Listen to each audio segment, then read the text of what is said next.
اللہ خود تو مٹھی کے بعد داڑھی نہیں کاٹتے تھے. میں بھی نہیں کاٹتا, میرے کئی وال آپ دیکھ لیں بڑے ہوئے ہیں, سچی داڑھی ہے الحمدللہ, نوبت ہی نہیں آئی.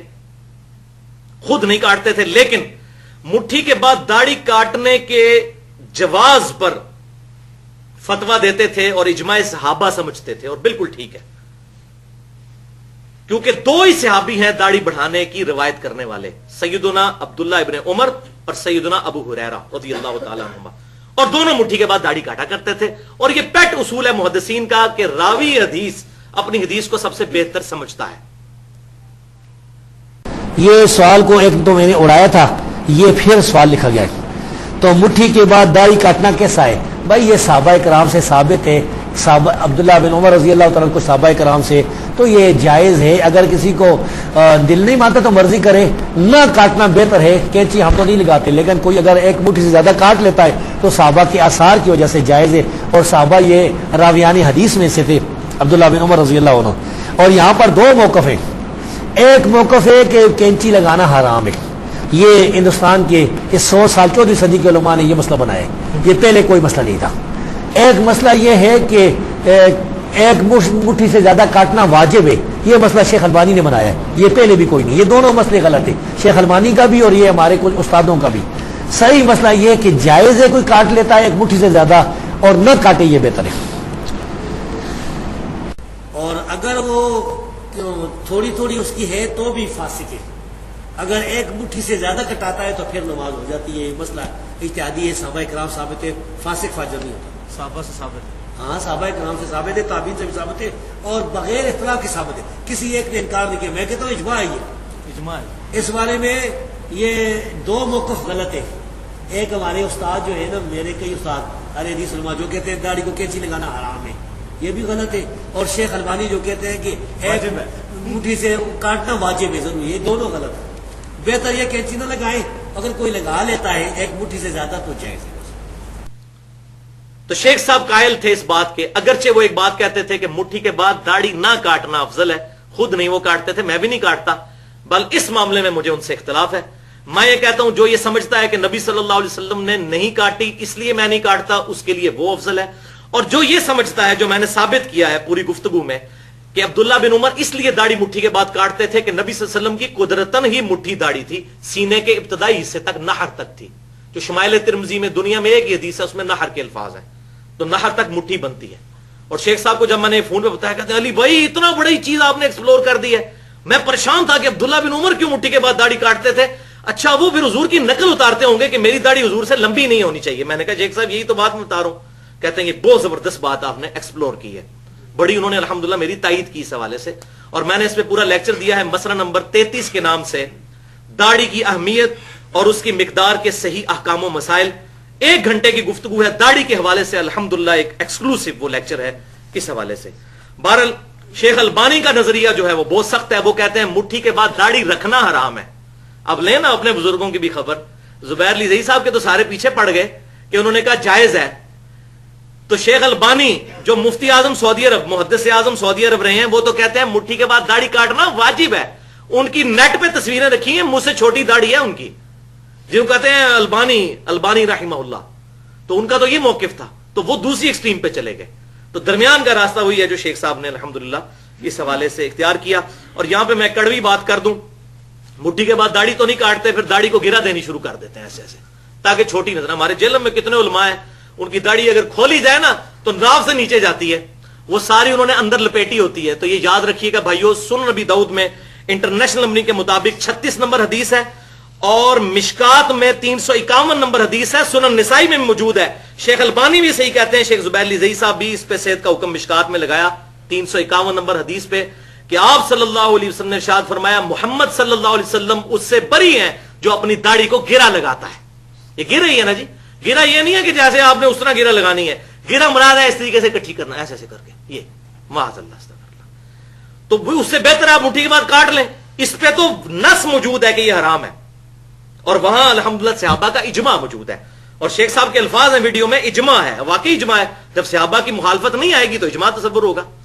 صحابی کے کسی عمل پر کوئی صحابی اختلاف کرے گا نا, پھر ہم کہیں گے. ورنہ تو جو تراویح کی جماعت ہے آپ صلی اللہ علیہ وسلم سے 3 دن کے بعد تو ثابت نہیں, بلکہ آپ تو اتنے سخت ناراض ہوئے اور کہا کہ گھر جا کے پڑھو. تو آپ کو یہ کہ سیدنا عمر نے بدعت شروع کروائی معاذ اللہ. تو صحابہ کا فہم جو ہے وہ نبی صلی اللہ علیہ وسلم کی احادیث کا دی بیسٹ فہم ہے.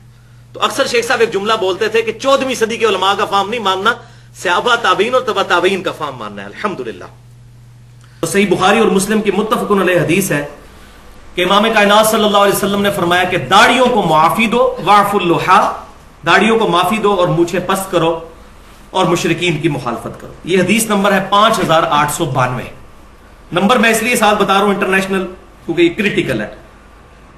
اس کے ساتھ ہی اسی سند پہ عبداللہ بن عمر رضی اللہ تعالیٰ عنہ کا عمل بھی لکھا ہوا ہے. یہ تعلیقاً نہیں ہے، سند کے ساتھ ہے کہ عبداللہ بن عمر رضی اللہ تعالیٰ عنہ حج اور عمرے کے موقع پر اعلانیہ پبلکلی، حج اور عمرے پہ تو سارے اکٹھے ہوئے ہوتے ہیں نا، اور مجھے تو خوشی ہے کہ حج عمرے پہ یہ کام کرتے تھے تاکہ کوئی چھپ کے کیا ہے تو پتہ ہی نہیں چلا. حج عمرے پہ کرتے تھے، 40,000 صحابہ زندہ تھے، کسی نے نہیں ان پہ بدعت کا فتویٰ لگایا ورنہ ہماری کتابوں میں آ گیا ہوتا.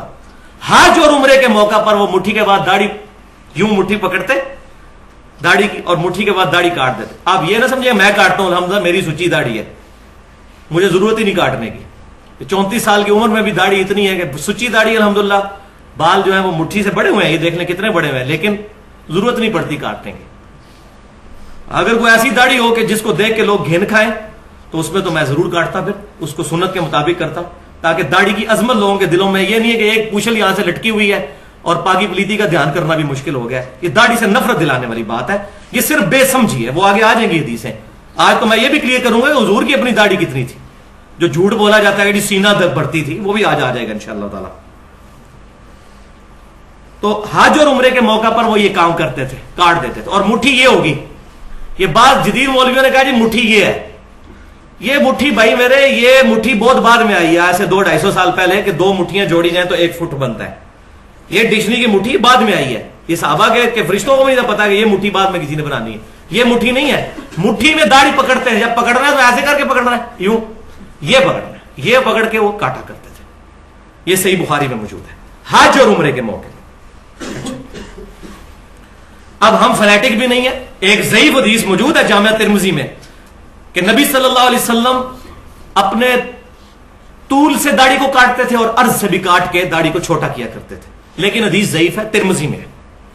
اس میں عمر بن ہارون متروک ضعیف راوی ہے، اس کی حدیثیں ترک کی گئی ہیں، ضعیف روایت ہے، وہ ہم پیش نہیں کر رہے. اس حدیث کے اوپر 2 اعتراض ہوتے ہیں علمی. ایک علمی ہے اور ایک غیر علمی جاہلانہ اعتراض ہے. میں دونوں اعتراض بیان کر کے ان کو انشاءاللہ تعالی کنکلوڈ کرتا ہوں. پہلا اعتراض جو علمی کیا جاتا ہے وہ یہ ہے کہ جی حج اور عمرے پہ یہ کرتے تھے نا، عام دنوں میں تو نہیں کرتے تھے. اچھا، حج اور عمرے پر کرنا ان کا اعلانیہ ہے، اور آپ تو داڑھی کاٹنے کو، کینچی لگانے کو کہتے ہیں حرام. حج عمرے پہ تو اس سے بڑا حرام ہوگا. کیوں کاٹتے تھے؟ تو کیا آپ حج عمرے پہ قائل ہیں؟ تو کہیں گے نہیں، تو پھر آپ تو دلیل ہی نہیں پیش کر سکتے. تو حج اور عمرے پر کاٹتے تھے تو یہ بھی آپ کی غلط فہمی ہے. آپ سے مراد وہ لوگ جن کو یہ غلط فہمی. عبداللہ بن عمر رضی اللہ تعالی عنہما، عبداللہ بن عباس رضی اللہ تعالی عنہما، سیدنا ابو ہریرہ رضی اللہ تعالی عنہ، تینوں چوٹی کے صحابہ مطلقاً داڑھی کاٹا کرتے تھے مٹھی کے بعد. وہ میں آپ ثبوت دینے لگا ہوں. الموطا امام مالک. امام مالک وہ شخصیت جن سے 700 حدیثیں صحیح بخاری میں امام بخاری نے لی ہیں 2 واسطوں سے. الموطا امام مالک میں گولڈن چین کے ساتھ یہ حدیث ہے. گولڈن چین آپ کو پتا ہے نمبر 1 روایت جو امام بخاری فرماتے ہیں کہ امام مالک نے سنا ہو نافع سے، اور نافع نے عبداللہ بن عمر سے، اور عبداللہ بن عمر نے رسول اللہ صلی اللہ علیہ وسلم سے. یہ گولڈن چین ہے. اس روایت کے اوپر الموطا امام مالک میں انٹرنیشنل نمبرنگ کے مطابق 895 نمبر اثر ہے کہ عبداللہ بن عمر رضی اللہ تعالیٰ عنہ نے جس سال حج کرنا ہوتا اس سال پھر رمضان سے لے کر حج تک اپنی داڑھی کے بالوں کو اور سر کے بالوں کو نہیں کاٹتے تھے. کس سال؟ جس سال حج کرنا ہوتا اس سال رمضان سے لے کر حج تک نہ سر کے بال کاٹتے تھے نہ داڑھی کے بال، پھر حج سے فارغ ہو کے کاٹتے تھے. اچھا، اس سال نہیں کاٹتے تھے، رمضان سے لے کر حج تک، یعنی عام حالت میں کاٹتے تھے. بالکل واضح چیز. تو یہ واضح ثبوت ہے کہ عبداللہ بن عمر رضی اللہ تعالیٰ عنہما صرف اس سال ہی داڑھی کے بال نہیں کاٹتے تھے جس سال حج کرنا ہوتا تھا، وہ بھی رمضان سے لے کے حج تک آگے پیچھے کاٹتے تھے۔ اس کے بعد امام مالک وہی حدیث لے کے آئے جو صحیح بخاری اور مسلم میں ہے، صحیح بخاری کے اندر، کہ عبداللہ بن عمر رضی اللہ تعالی عنہما حج کے موقع پر مٹھی کے بعد داڑھی کاٹ لیتے تھے۔ یہ دونوں حدیثیں الحمدللہ امام مالک کٹھی لے کے آئے ہیں، مسئلہ ہی حل کر دیا۔ جیسا کہ صحیح بخاری میں تو صرف یہی تھا کہ سیدنا عمر رضی اللہ تعالیٰ عنہ نے ابی ابن کعب اور تمیم داری رضی اللہ تعالیٰ عنہما کو حکم دیا تھا کہ وہ رمضان میں لوگوں کو تراویح پڑھائیں۔ صحیح بخاری میں رکھتے کوئی نہیں ہے اس کے ساتھ۔ الموطا امام مالک میں یہ روایت لے کے امام مالک نے اگلی روایت پھر لی ہے کہ ان کو حکم دیا کہ 11 رکعتیں پڑھائیں، 8 رکعت تراویح اور 3 وتر۔ تو یہاں بھی امام مالک نے امت پہ احسان کیا ہے، دونوں چیزیں جمع کر کے مسئلہ ہی حل کر دیا۔ اور الحمدللہ یہی بات ہے جو سنن نبی داؤد کے اندر انٹرنیشنل نمبرنگ کے مطابق 2357 نمبر حدیث ہے، اکلوتی حدیث ہے رمضان کی دعاؤں پہ۔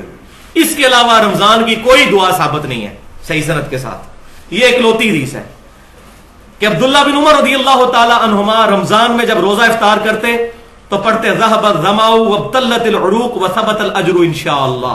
یہ سنی ہوئی ہے نا دعا، شکر ہے۔ اسی کے آگے اگلی پورشن بھی ہے جو بیان ہی نہیں کیا جاتا۔ وہ ان کے شاگرد کہتے ہیں کہ عبداللہ بن عمر رضی اللہ تعالیٰ عنہ یہ دعا پڑھتے اور کہتے ہیں نبی صلی اللہ علیہ وسلم یہ دعا پڑھا کرتے تھے کہ پیاس مٹ گئی، رگیں تر ہو گئیں اور ہمارا اللہ کے حضور اجر پکا ہو گیا۔ اور پھر ساتھ ہی وہ راوی کہتے ہیں کہ ایک یہ کام میں نے عبداللہ بن عمر کو کرتے ہوئے دیکھا اور دوسرا میں نے یہ دیکھا کہ عبداللہ بن عمر مٹھی کے بعد داڑھی کاٹ دیا کرتے تھے۔ اس میں حج عمرے کا ذکر نہیں ہے، مٹھی کے بعد داڑھی کاٹ دیا کرتے تھے۔ یعنی انہوں نے کہا کہ میں نے یہ دو عمل عبداللہ بن عمر کو کرتے ہوئے دیکھے ہیں، ایک یہ دعا پڑھتے ہوئے، اب کوئی اس حدیث کو ضعیف کرنے کی کوشش کرے نا دعا ہی فارغ ہو جائے گی، وہ کہیں نہیں کرے گا۔ شیخ البانی بھی صحیح کہتے ہیں، شیخ زبیر علی زئی صاحب بھی صحیح کہتے ہیں، دنیا کا کوئی محدث جرات ہی نہیں کر سکتا اس حدیث کو ضعیف کہنے کی۔ الحمدللہ یہ والا مسئلہ بھی کلیئر ہو گیا۔ بلکہ شیخ زبیر علی زئی صاحب کی تو ویڈیوز انٹرنیٹ پہ پڑی ہوئی ہیں، انہوں نے تو بالکل صحیح بات، ننگی بات کر دی ہے کہ صحابہ کا اجماع ہے کہ مٹھی کے بعد داڑھی کاٹنا جائز ہے۔ اجماع انہوں نے لفظ استعمال کیا، واقعی اجماع ہے، مخالفت پہ کوئی بات ہی نہیں ملتی۔ جب مخالفت نہیں ہوگی تو اجماع تصور ہوگا۔ تو دوسرا اعتراض ہے غیر علمی اور جاہلانہ اعتراض۔ اب چونکہ وہ اعتراض ہے، اب کیا کریں؟ اعتراض کو تو پھر دور کرنا ہے کہ جی یہ تو عبداللہ بن عمر کا ذاتی عمل ہے، یہ معاذ اللہ عبداللہ بن عمر نے بعد میں حضور کے یہ بدعت کر دی، نبی صلی اللہ علیہ وسلم تو ثابت تو نہیں ہے۔ ہم نے تو دیکھنا ہے نبی صلی اللہ علیہ وسلم نے کیا کیا، عبداللہ بن عمر نے ان کے اگر خلاف کیا ہے تو یہ خلاف کا ڈیسیژن آپ کریں گے؟ پورے 1400 سال میں، یہ 14ویں صدی کے مولویوں سے پہلے کسی محدث نے کہا کہ عبداللہ بن عمر نے خلاف سنت کام کیا؟ چیلنج ہے میرا، پیش کریں۔ حدیث کے بڑے بڑے امام گزرے ہیں، وہ تو اس کو فہم سمجھتے ہیں عبداللہ بن عمر کا، کہ انہوں نے تو صحیح فہم استعمال کیا کہ عبداللہ بن عمر رضی اللہ تعالیٰ عنہ صحابی ہیں، ان کا عمل بھی ہمارے لیے حجت ہے۔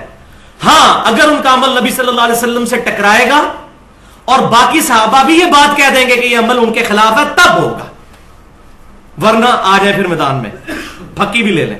اس کا جواب میں نے پھر دینا دو پھکیوں کے ذریعے۔ پہلی پھکی یہ ہے کہ نبی صلی اللہ علیہ وسلم نے کتنے دن تراویح جماعت سے پڑھی ہے؟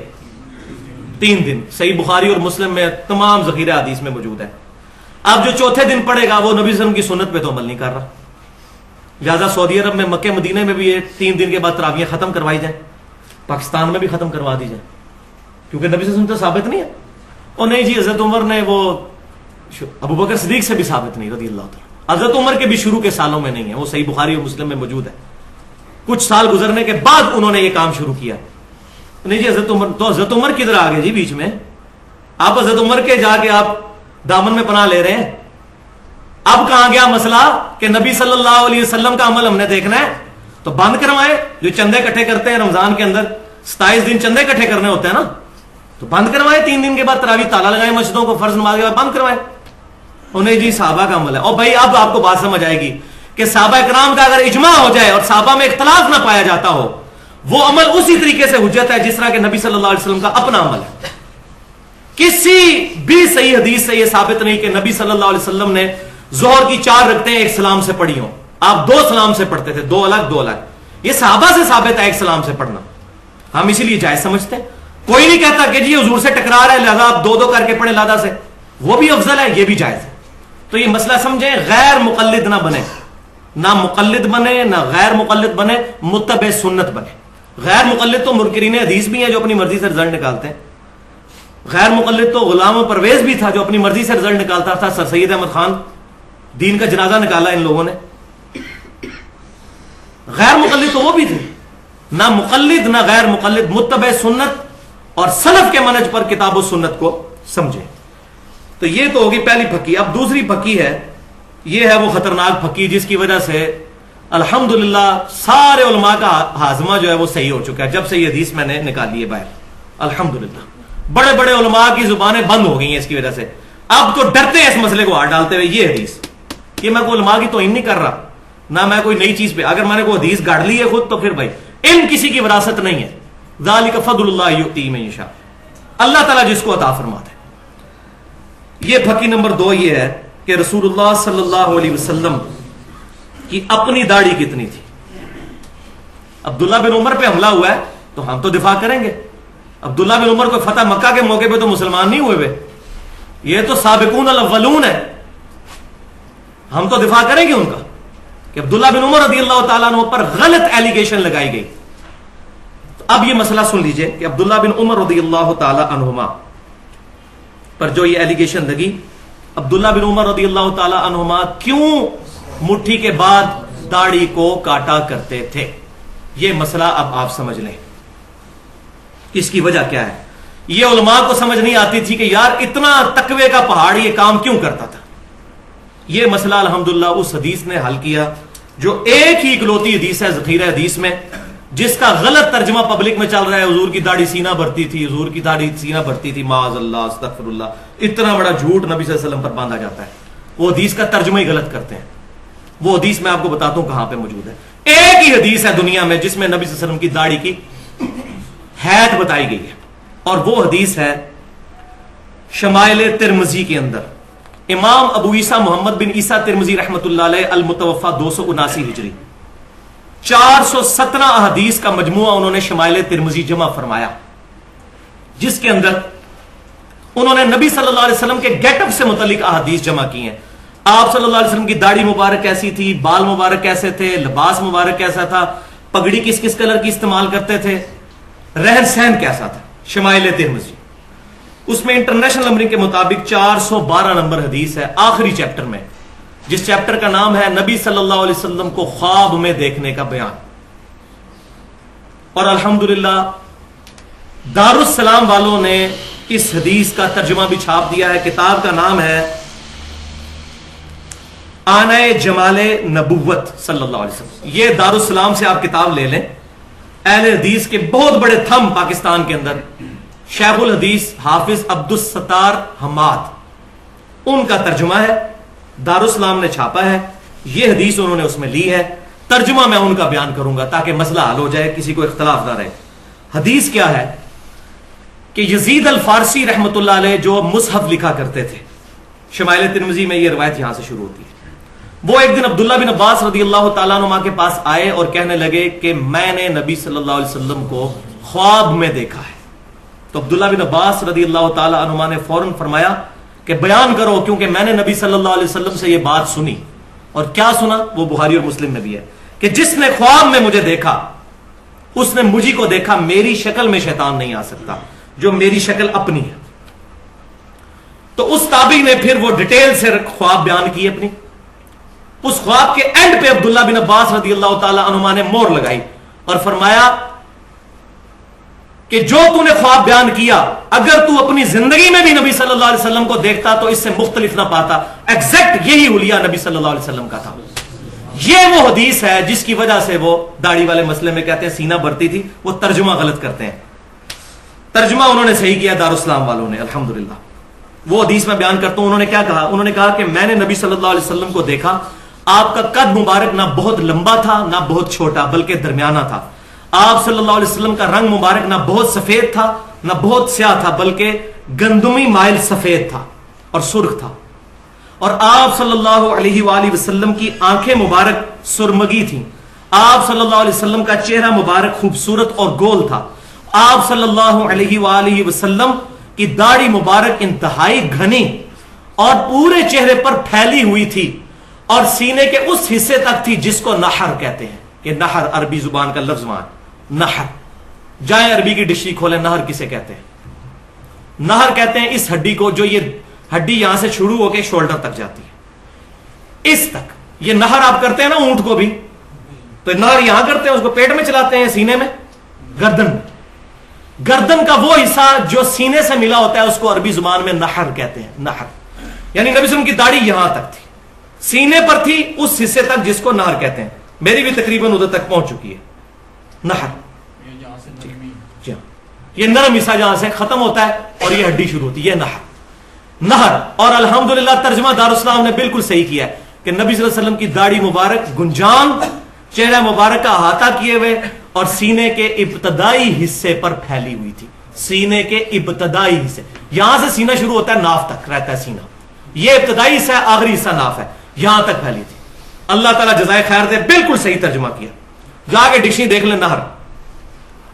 اس حدیث کو پڑھنے کے بعد یہ ہے جس کا غلط ترجمہ کیا سینہ بڑھتی تھی, اور کوئی کہتا ہے ناف سے نیچے تھی. معاذ اللہ, اتنی توہین کرتے ہیں. نبی صلی اللہ علیہ وسلم کی شکل مبارک ایسی ہوگی کہ لوگ دیکھ کے گھین کھا جائیں. اٹریکٹفل پرسنالٹی تھی آپ صلی اللہ علیہ وسلم کی. یہ نہیں ہے کہ جناب وہ بالکل جا رہی ہے, پاکی پلیدی کا بھی دھیان نہیں ہے, ایسی نہیں تھی داڑھی مبارک. جھوٹ. نہر, یہ نہر تک تھی. ہاں یہ تھی کہ وہ گنجان تھی نہر تک. اب یہ دیکھیں ذرا, یہ میرا اجتہاد ہے جس پہ علماء پریشان ہے. یہاں رکھیں مٹھی اور یہ داڑھی دیکھیں بالکل نہر پہ آتی ہے. تو عبداللہ بن عمر رضی اللہ تعالیٰ عنہ مٹھی کے بعد داڑھی اس لیے کاٹتے تھے کہ اپنی داڑھی کو حضور کی طرح کرنے کی کوشش کرتے تھے صلی اللہ علیہ وسلم. کیوں؟ یہ وہ شخص ہے جس نے صحیح بخاری اٹھا کے دیکھیں, حج کے سفر کے دوران وہاں سواری بٹھائی جہاں نبی صلی اللہ علیہ وسلم بٹھاتے تھے, وہاں پیشاب کیا جہاں نبی صلی اللہ علیہ وسلم پیشاب کرتے تھے, وہاں بیٹھ کے کھانا کھاتے تھے جہاں نبی صلی اللہ علیہ وسلم کھانا کھاتے تھے. ایک ایک چیز کو کاپی کرتے تھے.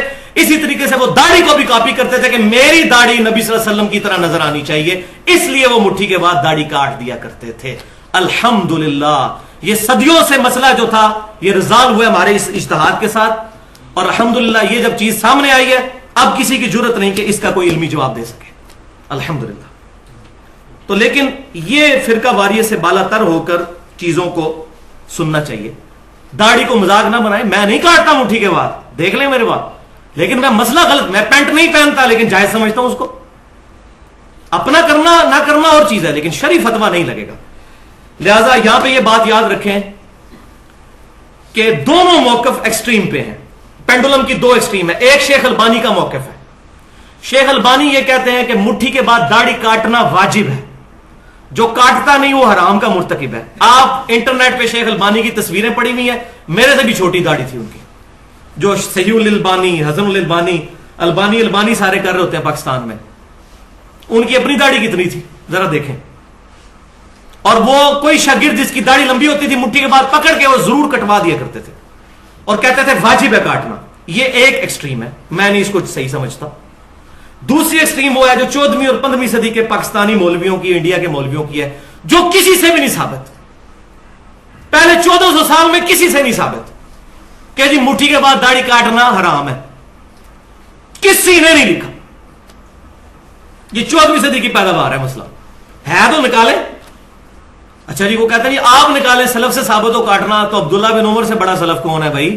ہمارا تو سلف موجود ہے مونڈ, اور میں نے پورے دلائل دے دی. آپ ذرا دکھائیں کوئی ایک صحابی جس نے یہ کہا ہو کہ مٹھی کے بعد داڑھی کاٹنا حرام ہے. کسی نے عبداللہ بن عمر کو ٹوکا ہو تو واف اللحا کی تفسیر عبداللہ بن عمر ہی بتائیں گے جو حدیث کے راوی ہیں رضی اللہ تعالی عنہما, اللہ کی کروڑوں رحمتیں ہوں ان پر. اب تیسرا مسئلہ اس کے اندر, دو میں نے ایکسٹریم بتا دی کہ کاٹنا حرام اور ادھر کاٹنا واجب. تیسرا درمیان کا راستہ ہے, وہ یہ ہے کہ مٹھی کے بعد اگر کوئی داڑھی کاٹ لیتا ہے تو یہ جائز ہے. وہ میں نے سارے دلائل دے دیے. یہ مسئلہ بھی اجتہادی ہے. اگر وہ عبداللہ بن عمر کی طرح کاٹتا ہے تاکہ اپنی داڑھی کو حضور صلی اللہ علیہ وسلم کی طرح کرے تو اس کے لیے وہ افضل ہوگا کہ مٹھی کے بعد داڑھی کاٹے, اس کے لیے وہ افضل. یہ جو مشہور کیا ہے جی کوئی نہ, جو بعض لوگ جس طرح شیخ زبیر علی زئی صاحب کا موقف ہے, میں ان کے ساتھ نہیں اس مسئلے پہ ایگری کرتا. وہ کہتے ہیں کہ مٹھی کے بعد کاٹ لو تو جائز ہے, نہ کاٹو تو افضل ہے. میں یہ کہتا ہوں کہ نہ کاٹو یہ افضل ہے. یہ کہاں لکھا ہوا ہے؟ حدیث کا راوی تو عبداللہ بن عمر کاٹتے تھے. نہ کاٹو افضل کہاں لکھا ہوا ہے؟